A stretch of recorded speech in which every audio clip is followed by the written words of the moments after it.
तो today we'll continue with simultaneous equation. हमारी कोशिश होगी कि आज इसको रैप कर लें इंशाल्लाह। तो एक क्विक रिकैप या एक रिवीजन कर लेते हैं छोटा सा from the previous lecture, and then we'll continue with our newer concepts of simultaneous equation.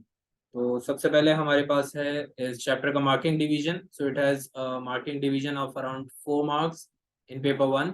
तो ये एट मैक्स 4 मार्क्स का आता है, यूजुअली 3 मार्क्स का आ रहा होता है।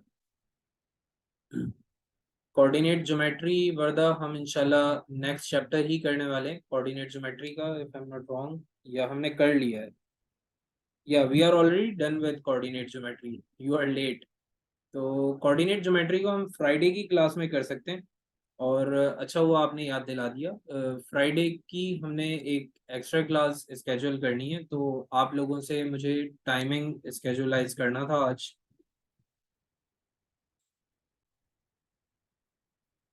जी, तो हम थे साइमल्टेनियस इक्वेशन के रिवीजन पे।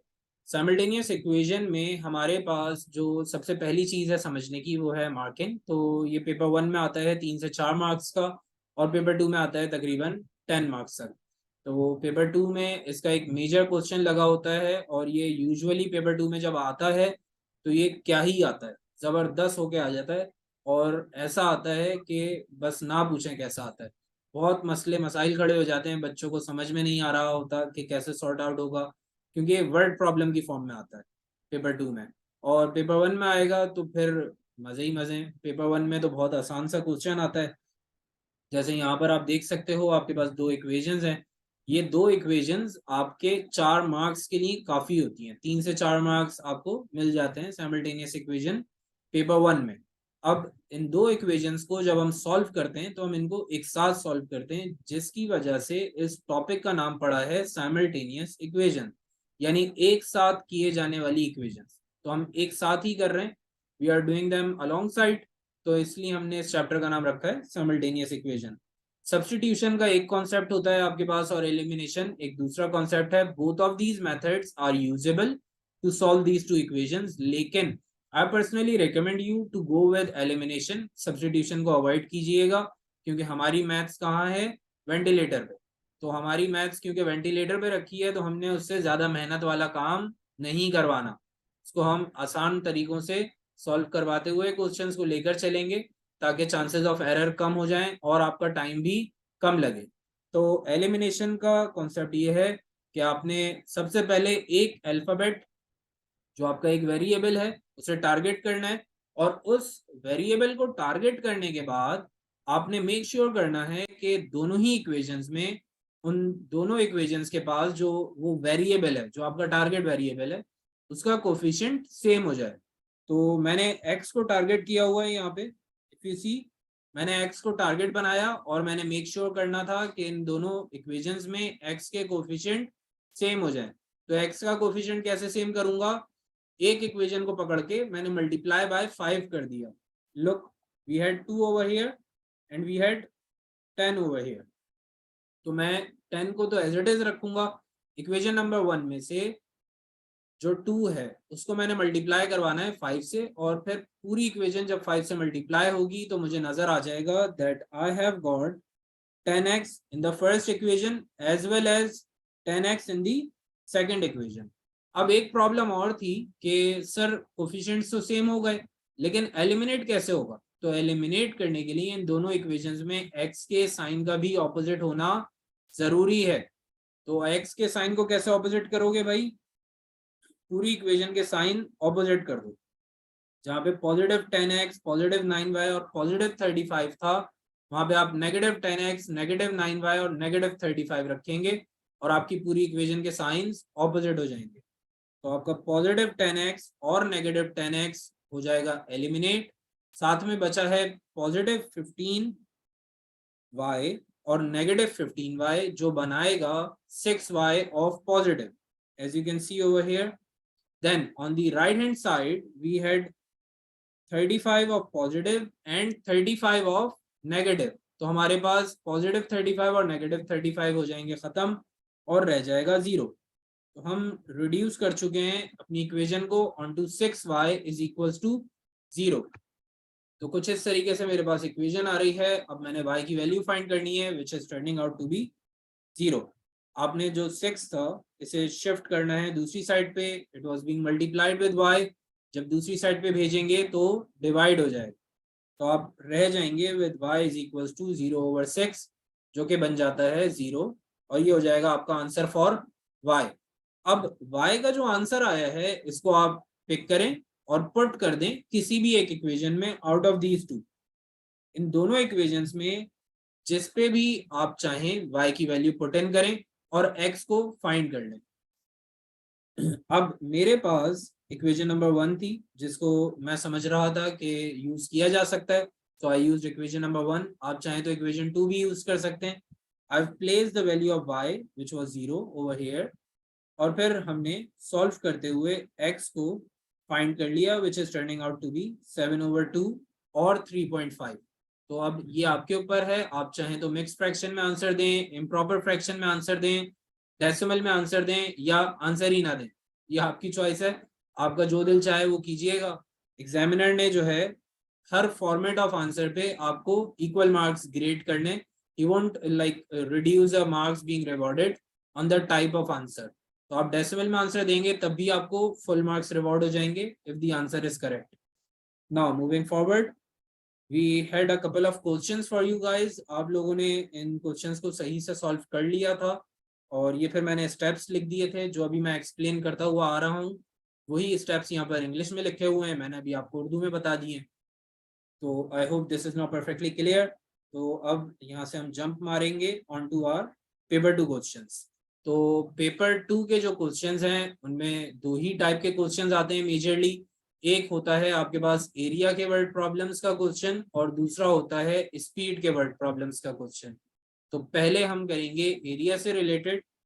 तो यहाँ पे आपने पढ़ा था that you had a rectangle over here, और इस रेक्टेंगल की खास बात यह है कि इस रेक्टेंगल में लेंथ मुझे गिवन है 2x, और मुझे ब्रेथ फाइंड करनी है, जबकि एरिया भी बताया हुआ है और पेरीमीटर भी बताया हुआ है। तो एरिया हमारे पास रेक्टेंगल में होता है लेंथ टाइम्स ब्रेथ, जिसको मैंने यहाँ पर लिख लिया है। Now since the length was given as 2x and the area was 10, I've just substituted the values over here. If you see, तो मेरे पास एरिया और लेंथ की वैल्यू सब्स्टिट्यूट हो गई हैं। Now I just need to figure out the value of my breadth, और breadth को फाइंड करने के लिए मैंने लेंथ को फेंका दूसरी साइड पे, और इससे कहा कि भाई आप अपनी शक्ल लेकर भाग जाएं यहाँ से। तो वो भाग गया किसके पास? 10 के पास भाग गया। जब ये 10 के पास भागा है तो क्योंकि ये मल्टीप्लाई हो रहा था राइट साइड पर 2x, हमने इसको शिफ्ट करना है लेफ्ट पे, and it will be divided. तो हमारे पास आ जाएगा 10/2x। आप चाहें तो 10/2x ही आंसर दे दें, और अगर आपका दिल करे थोड़ा सा मेहनत करने का, कभी इत्तेफाक हो जाए अगर ऐसा कि आप लोगों का दिल चाह जाए कि हाँ भाई आज मेहनत करनी है, तो फिर आप इसको सिंप्लीफाई भी कर सकते हैं। लेकिन मुझे आप लोगों पे पूरा यकीन है, पूरा भरोसा है कि आपने इसको सिंप्लीफाई नहीं करना है। तो आप अगर 10/2x में आंसर दोगे तो वो भी ठीक है, कोई टेंशन नहीं है। 10/2x में लिखें या 5/x में लिखें, दोनों ठीक है, दोनों की गेम बिल्कुल ऑन है। एग्जामिनर आपके मार्क्स नहीं काटेगा, but it is personally recommended कि आप ज़्यादा बेहतर है कि यूज़ करें ऐसे फॉर्मेट को जो मोस्ट सिंप्लीफाइड फॉर्मेट हो। ये तो हो गया हमारा पार्ट ए, जहाँ पे आपने ब्रेथ की वैल्यू फाइंड कर ली है इन टर्म्स ऑफ एक्स। आपसे कहा जाएगा that you need to find the length और the breadth in terms of x. तो आप जो भी वैल्यू अननोन है उसे फाइंड करेंगे। मैकेनिज्म एक ही है जो अभी आपको बताया है। इसी मेथड पे ये पूरा पार्ट ए सॉल्व होगा। पार्ट बी से शुरू होती हैं फिर परेशानियां और मसाइल, जहाँ पे एग्जामिनर आपसे कहता है कि भाई एक इक्वेशन बनानी है, और वो इक्वेशन होनी चाहिए कुछ इस तरीके से that you are reducing your equation to 2x² plus, नहीं in fact 9x negative plus 5 is equal to 0। अब मुझे एग्जामिनर ने बता दिया कि भाई ऐसी एक इक्वेशन बना के दिखा दो।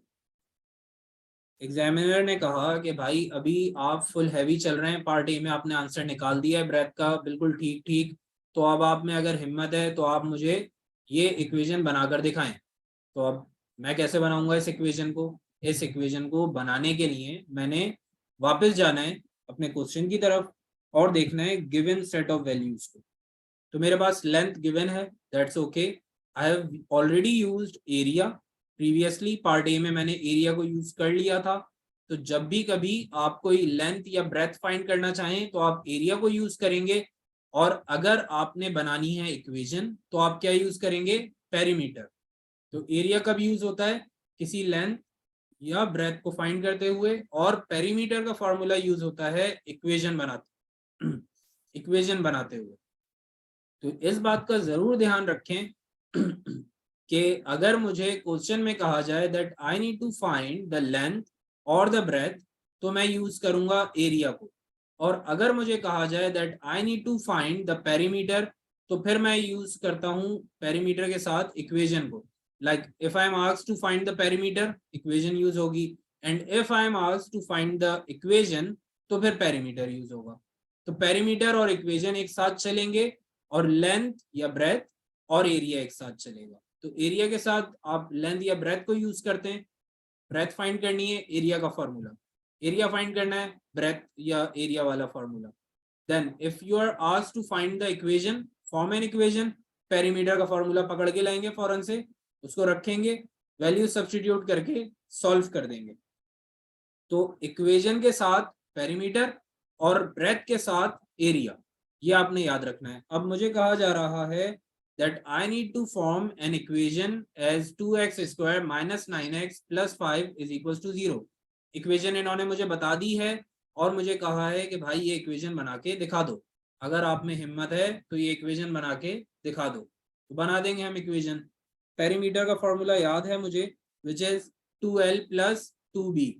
कुछ स्टूडेंट्स इसको p is equals to 2 times l plus b भी लिखते हैं, that is also correct, but that is not recommended, क्योंकि यहाँ पर आपके चांसेस ऑफ एरर थोड़े से बढ़ जाते हैं।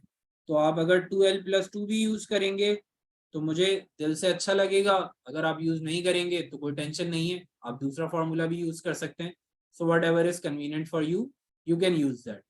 तो अब आ जाते हैं जरा क्वेश्चन की तरफ। मैं पिछली वर्किंग मिटा देता हूँ, I will do this one from scratch. Perimeter हमारे पास गिवन है एज 18, लेंथ मुझे बता दी गई है एज 2x, और ब्रेथ मुझे बता दी गई है एज 5/x। अगर आपको याद हो मैंने ब्रेथ यहाँ से फाइंड किया था, so I will just simply use the breadth from their part A into my part B. तो पार्ट बी में हम पार्ट ए का आंसर यूज कर लेंगे। एक चीज का ध्यान रखना है कि एग्जामिनर भाई हमारे यहाँ पर यूजुअली ईसीएफ की कंडीशन यूज नहीं करते। पार्ट बी में ईसीएफ की कंडीशन नहीं यूज करने का मकसद यह है कि अगर आपका पार्ट ए का आंसर गलत है तो पार्ट बी का आंसर भी गलत ही आएगा, और पार्ट ए के मार्क्स तो गए और साथ में पार्ट बी के मार्क्स भी चले जाएंगे। तो कुछ स्टेप्स के आपको मार्क्स मिल सकते हैं, लेकिन आपके जो फाइनल आंसर के मार्क्स हैं वो गायब हो जाएंगे। तो अभी हम डिटेल में डिस्कस करेंगे about the marking scheme as well as examiners report for this particular question. ये यूजुअली 3 मार्क्स का आता है, और इन 3 मार्क्स की डिवीजन क्या है वो आगे समझेंगे। अभी कर लेते हैं इक्वेशन को सॉल्व। तो हमारे पास आ गया 18, साथ में आ गया है 4x प्लस, अब आप लोगों ने मुझे हेल्प आउट करना है to tell me the values. Now it's 2 times 5/x which is 10/x। अब मैंने इस x को पहले करना है होल डिनोमिनेटर। अब यहाँ पर ज्यादातर स्टूडेंट्स गलती करते हैं। एग्जामिनर भाई ने जब रिपोर्ट बनाई, the chief examiner report, it was telling us that most of the students made a blunder over here कि उन्होंने x को डिनोमिनेटर से डायरेक्ट फेंक दिया 18 के पास। तो ये हो गया गलत।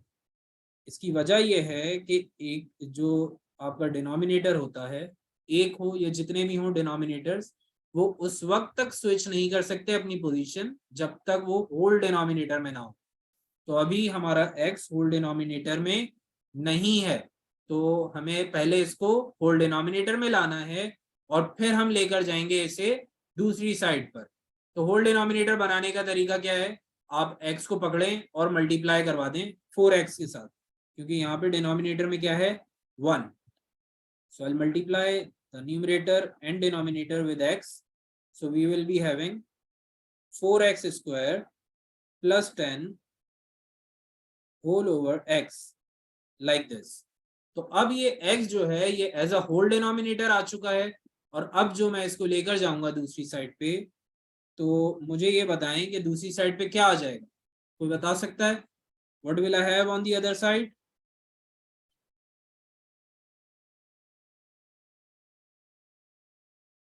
जी, लेफ्ट साइड पर क्या आ जाएगा मेरे पास?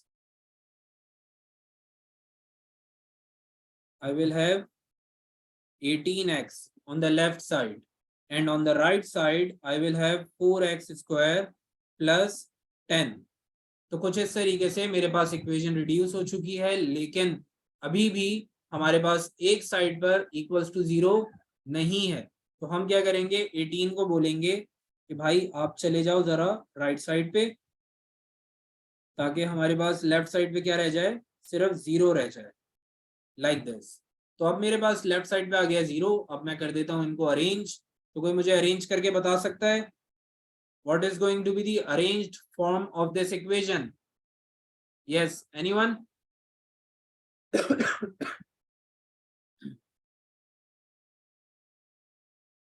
आज जरा आवाज थोड़ी हल्की निकल रही है, एयर ड्रम्स जो हैं वो आज छुट्टी पर हैं, तो आप लोगों ने जरा गौर से ही सुनना है लेक्चर्स को। Okay, so Masood has got the answer, 4x square negative 18x plus 10 is equals to 0। अब ये तो बन गई है मेरी इक्वेशन, लेकिन प्रॉब्लम ये है कि इस पे मुझे मार्क्स नहीं मिलेंगे। रीजन क्या है? रीजन ये है कि इस इक्वेशन को मैंने पकड़ना है और कंपेयर करना है विद माय डिजायर्ड फॉर्मेट। अब डिजायर्ड आंसर क्या है? 2x square minus 9x plus 5 is equal to 0। Desired format कुछ और है, और मेरा जो आंसर आ रहा है वो कुछ और कोफिशिएंट्स के साथ है। तो इस केस में प्रॉब्लम ये है कि मुझे आंसर के मार्क्स अभी भी रिवॉर्ड नहीं होंगे, तो मुझे यहाँ पर कोई मार्क नहीं मिलेगा। अब मुझे क्या करना था? I just wanted to have 2x square minus 9x plus 5 is equal to 0। ये इक्वेशन मुझे बनानी थी। तो अब आप में से कोई मुझे बता सकता है कि क्या करूं मैं ऐसा कि मेरे पास 2x square minus 9x plus 5 is equal to 0 आ जाए? कोई बता सकता है? Yes, anyone who could tell मी?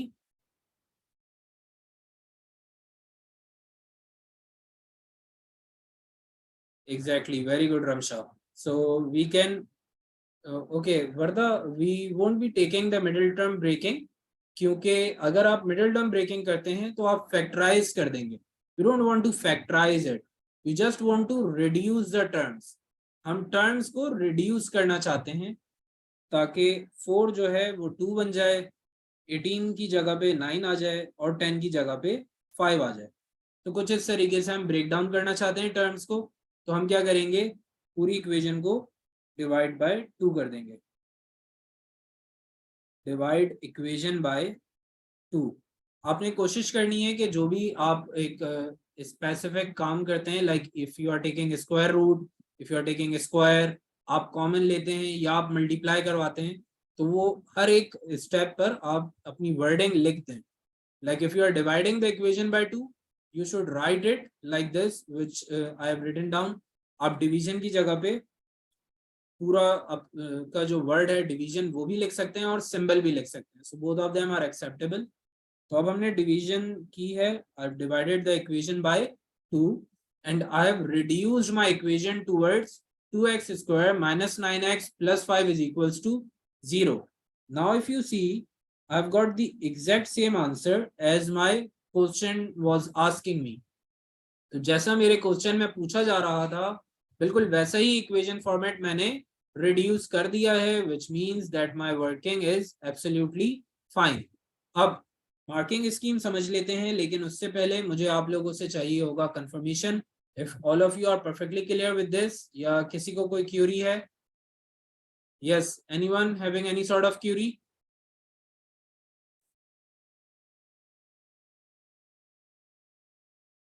जी, किसी को कोई मसला? हुदा, Ramsha, Meena, Mahnoor, and all the rest of you। Okay, so it seems like all of you are perfectly clear, feeling proud with 128 others. अब चलते हैं हम मार्किंग स्कीम की तरफ। तो मार्किंग स्कीम क्या है भाई?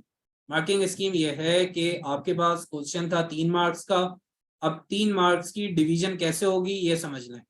अब प्रॉब्लम वही है कि सर जो है वो बार बार आप लोगों को मार्किंग स्कीम बताते रहते हैं। मार्किंग स्कीम बताने का रीजन सिर्फ ये है कि आप लोगों को याद हो जाए कि भाई कहाँ पर क्या स्टेप करना है ताकि मार्क्स मिल जाए।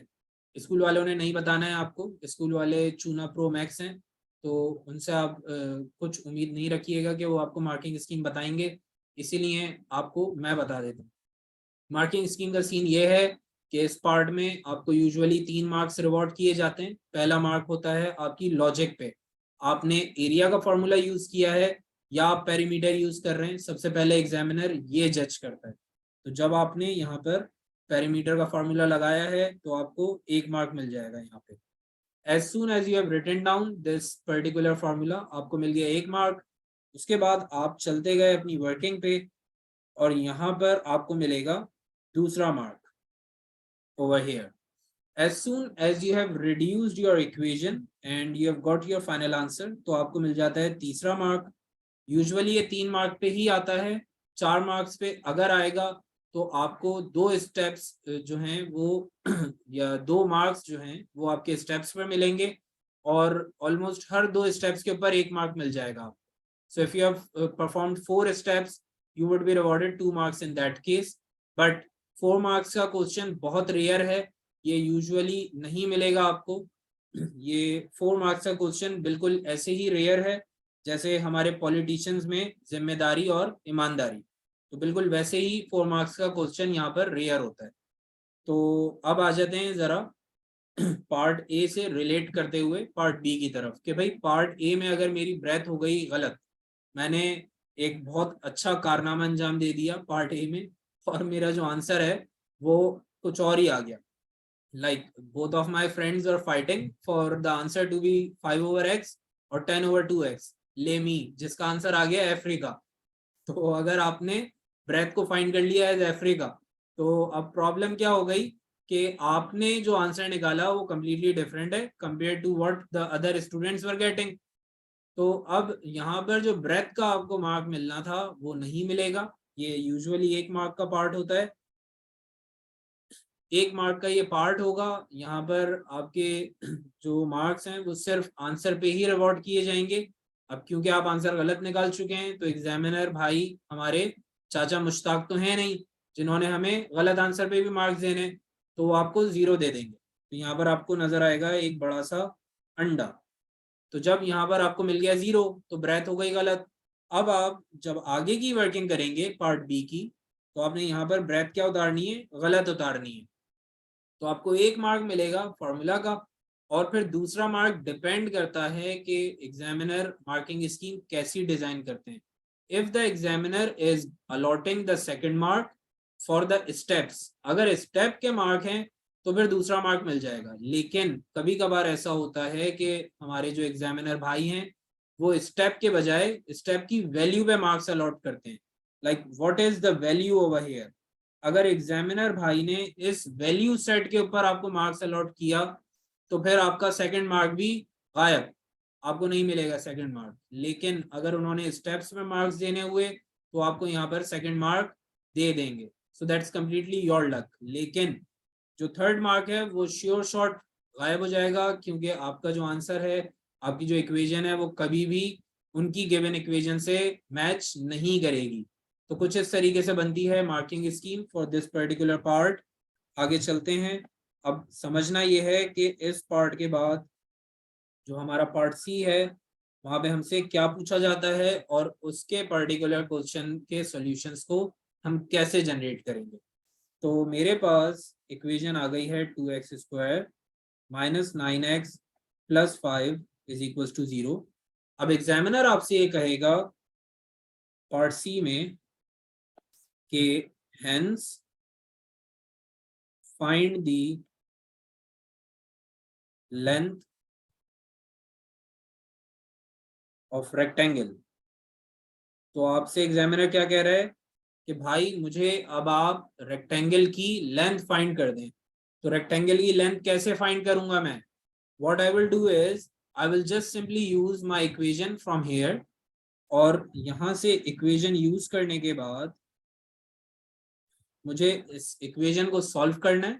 I can solve it with all the ways possible, like आप थ्री फिगर्स की अगर सोल्यूशन देखें अलजेब्रा में हमने पढ़ी थी, तो आपके पास दो डिफरेंट मैकेनिज्म्स हुआ करते थे जो हमने डिटेल में पढ़े थे, और एक थर्ड मेथड भी हुआ करता था which was not so important, लेकिन हमने उसे भी कवर किया था। तो वो दो मेथड्स क्या थे हमारे पास? The first one was middle term breaking and the second one was the second one was, कोई बता सकता है मुझे? इस इक्वेशन को सॉल्व करने का एक मेथड हमारे पास है मिडिल टर्म ब्रेकिंग, और दूसरा मेथड कौन सा है? Yes, anyone?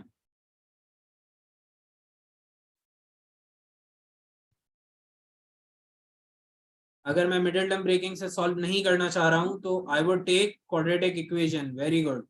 तो ऐसा लगता है कि सब चैंपियन हो गए, अब कोर्ट सिलवा लेना चाहिए डिस्टिंक्शन सेरेमनी के लिए। तो हमारे पास दो मेथड्स हैं, the first one is middle term breaking, second one is quadratic formula. तो क्वाड्रेटिक फार्मूला या क्वाड्रेटिक इक्वेशन से हम सॉल्व कर सकते हैं। एक तीसरा मेथड भी था जो कि इंपॉर्टेंट नहीं है, तो इसको हम अवॉइड कर देंगे। ये तीसरा मेथड कौन सा है? This is completing the square method, लेकिन ये रिकमेंडेड बिल्कुल भी नहीं है, या आपने बिल्कुल भी यूज नहीं करना।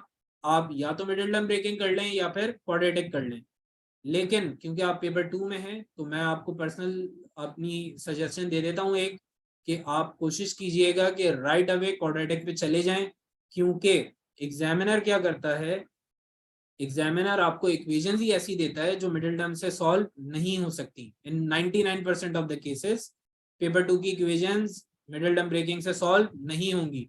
तो टाइम वेस्ट नहीं कीजिएगा। और एक चेक और है जिससे आप समझ सकते हैं कि भाई मिडिल टर्म करनी है या क्वाड्रेटिक, तो वो भी मैं आपको बता देता हूँ। पार्ट सी का एक तरीका और है क्वेश्चन का, और वो ये है कि एग्जामिनर आपसे कहेगा कि भाई hence find the value of x, find the value of x, giving your answer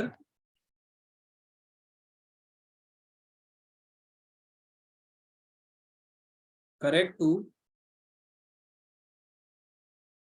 2 decimal places। तो 2 डेसिमल प्लेसेस पर मुझे आंसर देने का कह रहे हैं एग्जामिनर भाई। तो यहाँ पर एक चेक इस तरीके से आप लगा सकते हो कि जब भी आप मिडिल टर्म ब्रेकिंग करोगे, जैसा हमने चैप्टर 4 में अलजेब्रा में किया था, और चैप्टर 4 के साथ साथ और भी जगहों पर हम मिडिल टर्म ब्रेकिंग करते रहे हैं प्रीवियसली, और आप लोग बचपन से करते आ रहे हैं, तो आपने देखा होगा कि मिडिल टर्म ब्रेकिंग में कभी भी आंसर डेसिमल में नहीं आता। मिडिल टर्म ब्रेकिंग का आंसर कभी भी डेसिमल में नहीं आता। कुछ ऐसे सर्टेन केसेस होते हैं, बहुत रेयर, जहां पर वो डेसिमल में आ सकता है, लेकिन हमारे केस में यूजुअली डेसिमल में नहीं आता है। तो आपका मिडिल टर्म ब्रेकिंग कभी भी आपको डेसिमल में आंसर नहीं देगा, आप ये समझ लें। तो अब जो डेसिमल में आंसर देता है वो कौन रह गया है हमारे पास? सेकंड मेथड रह गया है। सेकंड मेथड क्या है? Quadratic formula. तो आप जैसे ही देखें कि भाई ये डेसिमल प्लेसेस में आंसर मांग रहा है, या ये हमें कह रहा है कि आप डेसिमल प्लेसेस में आंसर दें अंटिल 2 डेसिमल प्लेसेस, तो आप राइट अवे किस पे भाग जाएंगे? क्वाड्रेटिक फॉर्मूला पर भाग जाएंगे, और अपनी जो मिडिल टर्म ब्रेकिंग की कॉन्सेप्ट है उसको कहेंगे कि भाई आप रेस्ट कर लें साइड पे बैठ के, मैं थोड़ी देर में आ रहा हूँ। तो आपने राइट अवे स्टार्ट करना है अपने क्वाड्रेटिक फार्मूला को। अब मुझे जल्दी से ये बताएं कि भाई क्वाड्रेटिक फार्मूला क्या है, और अगर मैं इक्वेशन यूज कर रहा हूँ 2x² minus 9x plus 5 is equal to 0, तो यहाँ पर हमारी वैल्यूज क्या होंगी? क्वाड्रेटिक फार्मूला बताएं पहले, और फिर मुझे वैल्यूज भी बताइएगा कि कौन कौन सी वैल्यूज हमें यहाँ से पिक करनी है। जी, Husna and Mina, I want the answers from you guys also. आप लोग जरा आज महानूर वाले हाइबरनेशन मोड में हैं। Mahanoor is also giving answers today. Husna and Mina, try and answer this question. Quadratic equation बताएं पहले मुझे, और फिर साथ में मुझे वैल्यूज भी बताइएगा कि ए बी और सी अगर हम यूज करते हैं तो वो वैल्यूज क्या होंगी from this equation.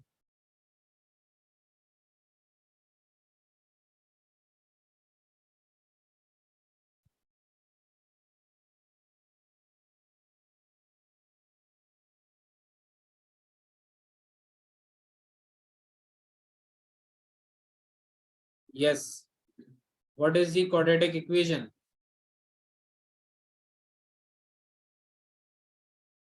Very good. तो हुस्ना ने आंसर दे दिया है, feeling blessed. Minus B plus minus under root, हमारे पास आ जाता है b square minus 4ac whole upon 2a।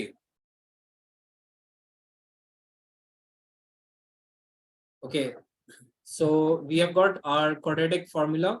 और जो हमारे पास क्वाड्रेटिक इक्वेशन की जनरल फॉर्मेट होती है that is a x square plus b x plus C is equal to 0। तो ये हमारे पास क्वाड्रेटिक इक्वेशन की एक जनरल फॉर्मेटिंग है। और हमारे पास minus B plus minus root करके जो लिखा हुआ है that is our quadratic formula. तो अब आप में से मुझे कोई बता सकता है कि ए बी और सी की वैल्यूज क्या होंगी? Yes, is there anyone who could tell me the value of A, B and C? Okay, very good, Ramsha. So we have the value of A as 2, then B as -9 and C as 5. तो x square के साथ जो term होगी, जो coefficient होगा, उसको हम a consider कर लेंगे। x वाली टर्म को हम कंसीडर करते हैं b, और विदाउट x वाली टर्म को हम कंसीडर करेंगे c। एक चीज का ध्यान आपने रखना है कि आप जब a, b और c पिक करते हैं तो आप साइंस को भी साथ में पिक करेंगे। Like if you are having -9 as coefficient तो आप फिर b की जगह पे -9 को ही यूज करते हैं। Now I am going to put in the values for you guys, और फिर आप लोगों ने जो है इसे फर्दर सॉल्व करना है। So we have -9 plus minus under root with b square which is -9 squared up 4 times 2 times 5 whole upon 2a। a की जगह पर आ जाएगा हमारे पास 2, और अब मुझे करना है इसे सॉल्व। तो मैं सॉल्व नहीं करने वाला हूं, आप लोग सॉल्व करें और मुझे आंसर्स बताएं, all of you. Okay, so it seems like almost all of you are getting the same answer of 5 और -0.5। तो यहाँ पर एक चेक आपने रखना है आंसर पे। वो चेक ये है कि अगर मेरा आंसर पॉजिटिव और नेगेटिव दोनों आ रहा है तो मैं किस आंसर को पिक करूंगा। We'll go back to the figure and we'll see and understand from here। तो अगर आप यहाँ पर चेक करें तो आपकी लेंथ है 2x। तो अगर मैं x की जगह पर नेगेटिव वैल्यू रख देता हूँ विच इज -0.5, तो हमारे पास हो गया -1। आंसर कितना आ रहा है? -1। अब प्रॉब्लम यह है कि मुझे कभी भी लेंथ नेगेटिव में नहीं मिलेगी। तो ऐसा नहीं हो सकता कि आपका आंसर नेगेटिव में आ जाए। तो आपने क्या मेक श्योर करना है that you are only picking up the positive value which is 5 in this particular case. तो आपकी लेंथ हो जाएगी 10। अब अगर आप अब अगर आप ब्रेथ की बात करें तो ब्रेथ भी फिर आप इसी तरीके से फाइंड कर सकते हैं। Kindly just give me a second. Okay, so now we have got our answer for x which is like absolutely 5, क्योंकि हम नेगेटिव आंसर को कंसीडर नहीं कर सकते। So we will take x as 5, और अगर हमसे लेंथ पूछा जाता है तो हमने लेंथ यूज करना है विच इज 2x, सॉल्व करके और फिर फाइनल आंसर लिखेंगे which is going to be 10। Now this is particularly the solution for part c. और कभी कभार ये दोनों पार्ट्स ब्रेक भी हो सकते हैं। लाइक पार्ट सी में आपसे पूछेंगे x की वैल्यू और पार्ट डी में आपसे पूछ लेंगे length. So that is completely fine. आपसे जो भी पूछा जाएगा, अब आप लोगों को वर्किंग और कॉन्सेप्ट दोनों मालूम है। तो अब आ जाते हैं जरा मार्किंग स्कीम की तरफ। और यहाँ पर एक ट्रिक है जो बहुत फायदेमंद होगी आप लोगों के लिए, तो वो भी मैं आप लोगों से शेयर करता हूँ। Now the first thing over here is कि ये क्वेश्चन यूजुअली 4 मार्क्स का आता है, 3 मार्क्स का भी नहीं मिलेगा आपको। 4 मार्क्स का ही आता है, इसके फिक्स्ड मार्क्स हैं। तो मार्किंग डिवीजन इसकी कुछ इस तरीके से है that you would first of all pick up the values of a, b and c। तो पहला मार्क आपको मिलेगा यहाँ पे। जब आपने वैल्यूज पिकअप कर ली हैं और आपने फॉर्मूला पुट इन कर दिया है तो सेकंड मार्क आपको मिलेगा फॉर्मूला पे। once you have like placed the formula, placed in the values and then started to solve, तो आपका थर्ड मार्क हो जाता है कुछ इस जगह पे, राइट ओवर हियर। अब डिपेंड करता है क्वेश्चन पे कि आपसे x पूछा जा रहा है या लेंथ पूछ रहे हैं। If they are asking you the length तो फिर आपको फोर्थ मार्क मिलता है लेंथ पे। और अगर वो आपसे पूछ रहे हैं value of x only, like उन्होंने x तक पूछा आपसे और पार्ट खत्म हो गया, तो आपका जो फोर्थ मार्क होगा वो x पे होगा। So the fourth mark is dependent on the question type. अब यहाँ पर एक ट्रिक ये है कि सर अगर मेरा पार्ट ए और पार्ट बी हो गया गलत, मुझसे नहीं हो रहा सॉल्व, तो क्या मैं पार्ट सी और पार्ट डी को भी ड्रॉप कर दूंगा? तो ऐसा बिल्कुल भी नहीं है। आपने क्या करना है, आपने जो पार्ट बी में इक्वेशन देखी थी राइट ओवर हियर, इस इक्वेशन को आपने पिक करना है और सॉल्व कर देना है फॉर पार्ट सी। तो आपने एग्जामिनर की ही इक्वेशन उठाकर पार्ट सी को सॉल्व करना है और आंसर देना है। इवन इन द केस अगर आपका पार्ट बी में इक्वेशन कुछ और आ जाता है, like you get something different in part B, तो उस केस में भी आप अपनी इक्वेशन यूज नहीं करेंगे। आप कौन सी इक्वेशन यूज करेंगे? एग्जामिनर की इक्वेशन यूज करेंगे, दिस वन। तो आपने यही इक्वेशन यूज करनी है even in the case if you are getting the same answer और द रॉन्ग आंसर, आप यही इक्वेशन यूज करेंगे फॉर पार्ट सी और वहां से आपके पास आंसर आ जाएगा for the value of x. और उस एक्स को आपने फिर कंटिन्यू करना है further to figure out your value for length और ब्रेथ। तो इस तरीके से हमने इस पर्टिकुलर क्वेश्चन में अपने पूरे मार्क्स मेक श्योर करने, even though if we are not able to achieve any marks in part a और पार्ट बी। तो पार्ट सी और पार्ट डी यूजुअली कनेक्टेड होते हैं। अगर आपको पार्ट सी में ही लेंथ पूछ लेंगे तो फिर पार्ट डी नहीं होगा, और अगर उन्होंने पार्ट सी में सिर्फ एक्स की वैल्यू पूछी है तो फिर आप लेंथ अलग से फाइंड करेंगे इन पार्ट डी। तो कुछ इस तरीके से आप अपने मार्क्स को लाइक श्योर कर लेते हैं और अवॉइड करते हैं losing marks in part c because of the earlier parts. तो ये आपकी एक टेक्निक है to attain marks for free. अब चलते हैं हमारे नेक्स्ट कॉन्सेप्ट की तरफ which is related to speed and word problems.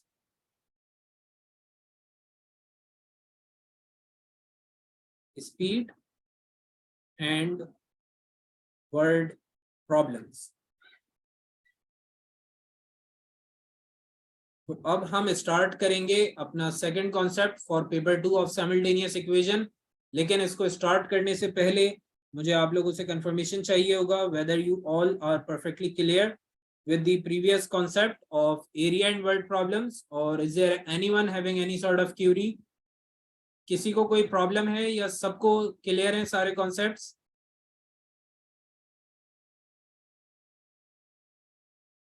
yes, every one of you is perfectly clear.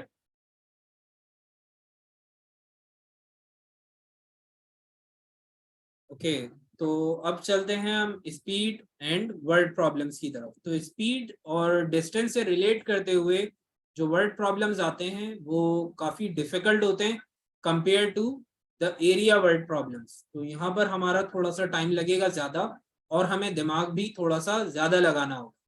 तो सबसे पहला पॉइंट ये होता है कि एग्जामिनर भाई आपसे कहेंगे कि मेरे पास एक बंदा है या एक पैसेंजर है who's taking up a flight from A and he went to the city B।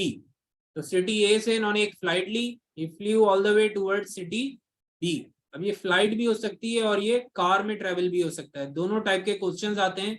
Concept exactly same है, सिर्फ टर्मिनोलॉजी चेंज हो जाएंगी। फ्लाइट की जगह कार आ सकती है या शिप आ सकती है या साइकिल या वॉक भी आ सकती है।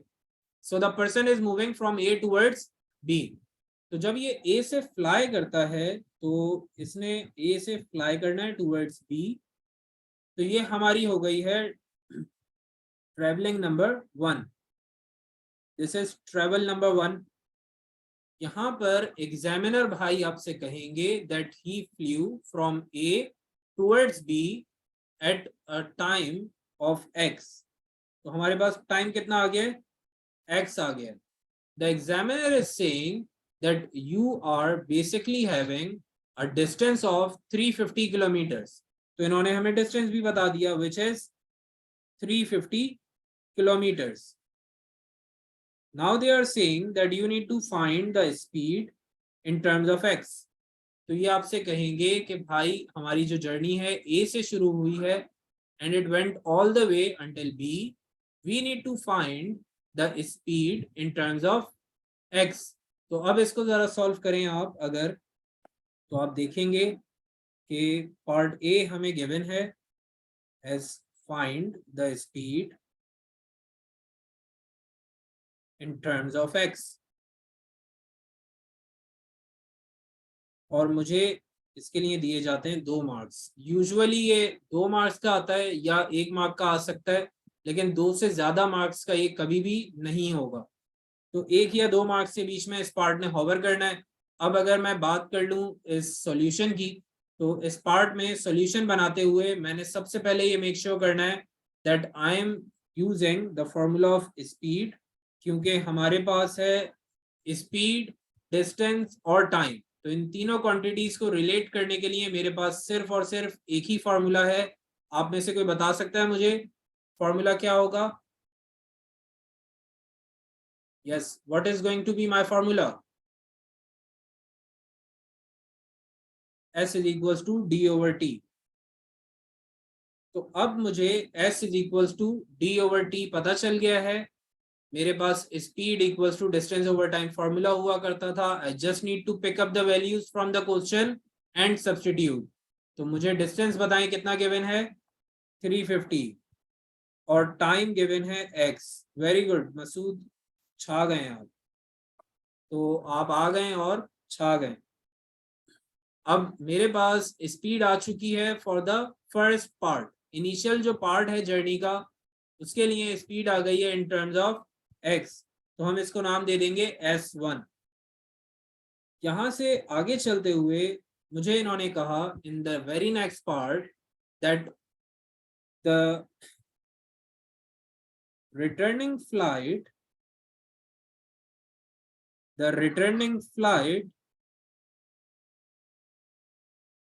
had a speed of 4 kilometer per hour greater than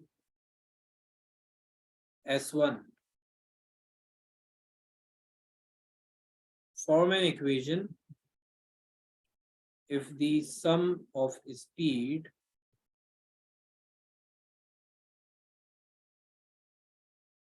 is 50 kilometre per our.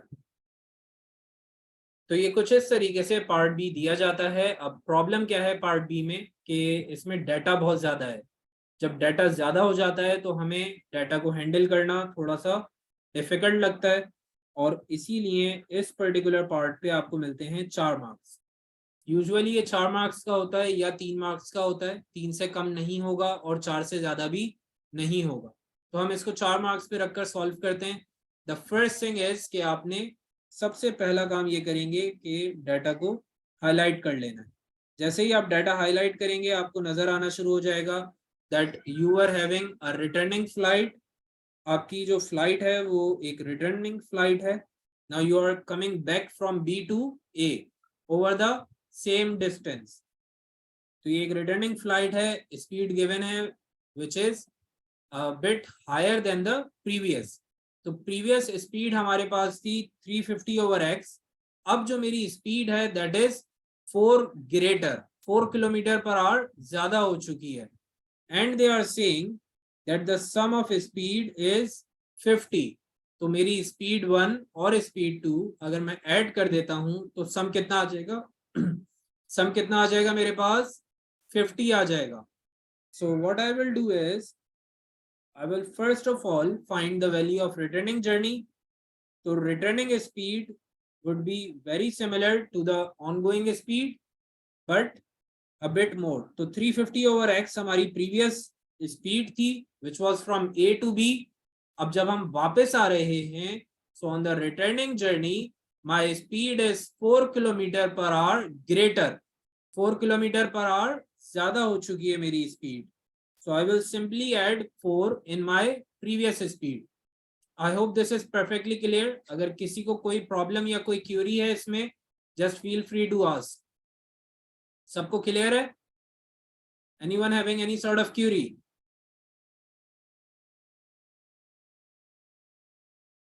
Okay perfect. तो हमारे पास स्पीड आ गई है रिटर्निंग जर्नी की 350 ओवर एक्स प्लस 4, और हमारे पास स्पीड आ गई है ऑन गोइंग जर्नी की ऑफ 350 ओवर एक्स. जब हम इन दोनों स्पीड्स को ऐड करेंगे तो हमारे पास सम आ जाना चाहिए ऑफ 50 किलोमीटर पर आवर. तो S1 plus S2 is going to give 50. तो कुछ इस तरीके से मेरे पास सम आना चाहिए. Now I will just simply substitute the value of S1 and S2 in the places to have my formed up final equation. S1 is 350 over x. S2 मेरे पास आ रहा है 350 over x plus 4. तो कुछ इस तरीके से मेरे पास इक्वेशन बनती हुई आ रही है. I will just simply pick up 4 from here and throw it to the right side. 4 को हम कहेंगे कि भाई आप यहां से निकलो और पहुंच जाओ दूसरी साइड पे. तो अब मुझे मिल गया है 350 over x plus 350 over x is equals to 46, something like this. अब मैंने क्या करना है, मैंने इस इक्वेशन को सॉल्व करना है और अपना फाइनल आंसर फाइंड करना है. So I will just simply like use my denominators which are exactly same. तो मुझे मिल गया है 700 ओवर x. यहाँ पर एक बहुत इंपॉर्टेंट लॉजिक आप लोगों ने समझनी है, वो ये है कि आप न्यूमरेटर्स को एक साथ ऐड कर सकते हैं और डिनोमिनेटर्स को अगर सेम है तो एक ही बार लिखेंगे. 46 मेरा इसलिए आया है because I have taken 4 to the right side and it is subtracted. 4 positive था लेफ्ट पर, when it went to the right it got subtracted. Now in the denominator I have got the same denominator, तो मैंने numerators को directly add कर दिया. And on the other side I have got 46 as the single number. अब मैं x को ले जाऊंगा राइट साइड पर, it will become 700 is equals to 46x and then I will bring 46 to the left और मेरे पास इस तरीके से आ जाएगा x का फाइनल आंसर.